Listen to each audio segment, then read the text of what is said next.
Thank you. God bless you.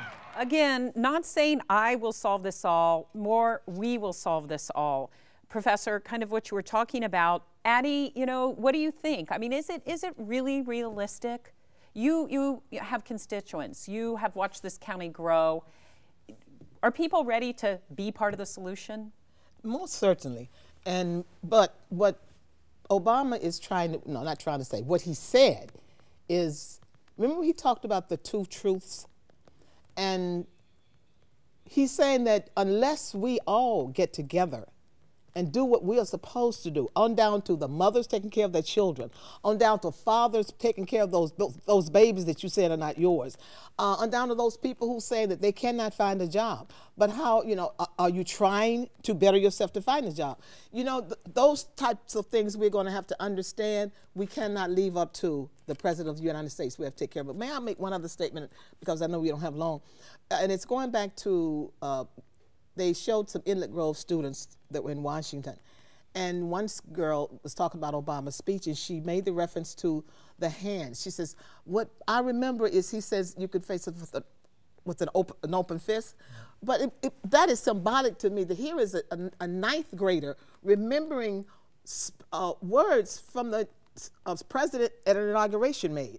So I wanted to end that by saying how outstanding this is, the impact it's having on everybody universal. And every age. And every age. Sid, you know, again, we have to mention the word bipartisanship, because without it, nothing we're talking about here is going to work. Will it work? Can there be bipartisanship when Congress is controlled by the Democrats and the president is Democrat? We've spent my whole life, for the most part, being controlled by the Democrats, and when they screwed up, we were able to show the country how they screwed up. Nobody is speaking highly of this Congress, and they're a bunch of Democrats, and they're not necessarily wanting to go along with the president. The words are inspirational. It's probably one of the biggest weapons a president has, is to inspire. People don't realize how little power a president has. They all think how much power a president has. But our Constitution was designed so that no person or no group has too much power, which is why it takes a long time to get things done. Addie is absolutely right. If people on the street do not take responsibility, then nothing will get done. Having said that, that's where I lose my optimism. I haven't seen a single company that has gotten bailout money, cut the wages of their employees, have their senior executives work for $1. I haven't seen a single government agency cut their wages of their employees. We've got 13,000 employees in Palm Beach County. Their average wage is 1/3 higher than the average private sector wage. What is the answer? They're going to get more raises. I've called for a wage freeze. Everybody, either everybody's in, or everybody finds the people who aren't in and say, well, he's not in, why do I have to be in? But as we mentioned at the beginning of the show, President Obama today, first day in office, said, I'm putting wage freezes in White House staff. So that's got to inspire what you're talking about. Absolutely. And piggybacking that off of what you initially asked about Washington's quote, as an historian and a Washington fan, I was delighted to see him quote Washington. You can't go wrong if you do that. But here's why.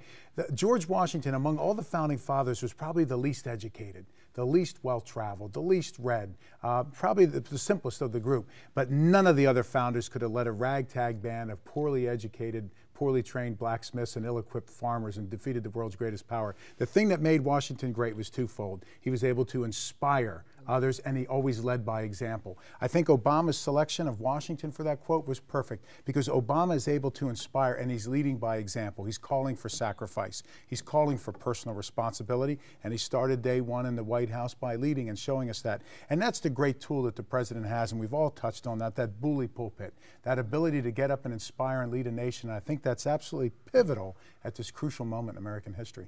And isn't it interesting, though, that just those days before the inauguration, we saw him with John McCain. We saw him with powerful Republican leaders. So whether you voted for him or not, there has to be some respect for the fact that his words match his actions right here from the beginning. I'm glad you said that, because Sid and I were discussing that.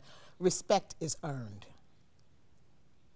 Obama's done all the right things with reaching out and reaching across the aisle. For example, a few days ago, he hosted George Will and some of the leading conservative commentators and journalists. He hosted an honorary dinner for John McCain. He's broken bread with people across the aisle. I think he rightfully kept Robert Gates, the Republican, as Secretary of Defense. Great move. He reached out to Christian evangelicals by inviting Pastor Rick Warren to deliver the invocation. I mean, all these are the type of moves that show substance, but also equally important, that symbolic gesture of reaching out. He's going to need the Republicans to come on board. This is no time for the politics as usual. That hasn't worked for years. We need to transform it. We need to transcend it. And so far, I'm very pleased in that tone of bipartisanship he's trying to set. But plain cynic, it's like kind of the day after Christmas, the child got the toy he wanted, he begged for, he waited 364 days for the parties.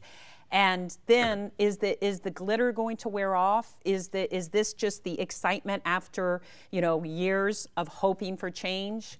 That's the real question I think that people are asking today. Presidents are entitled to honeymoons. Virtually all presidents. This president will have his honeymoon.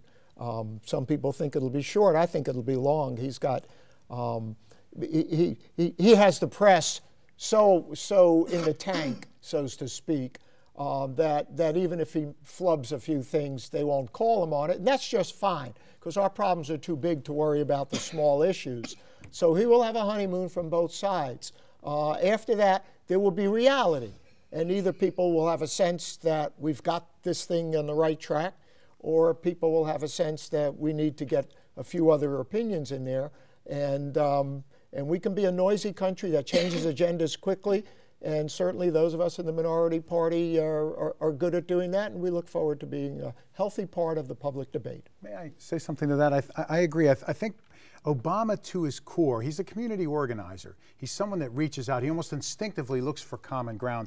One of the first things he did when he was elected to the Senate was he got himself on the Foreign Relations Committee, then sought out Dick Lugar, the respected senior Republican from Indiana, worked hand in hand with him on nuclear nonproliferation, one of the key issues. One of the other things he did in opposing a lot of the conduct of the war, he sought out Chuck Hagel, the senior Republican respected on military issues from Nebraska, who's a highly decorated veteran. So he showed that instinctive nature as a freshman senator to reach out to two of the most respected Republicans in the Senate on two of the most critical issues there are. So I'm guardedly optimistic. Well, I think we're all guardedly, even Sid will agree, we're all guardedly optimistic. Thank you. We are all out of time, so we have to meet back here in about 6 months to see where we stand. How about that? Sure. Thank you all for joining us. And thank you for joining us for this special edition of South Florida Today. Have a great evening. Thank you. God bless you. And God bless the United States of America.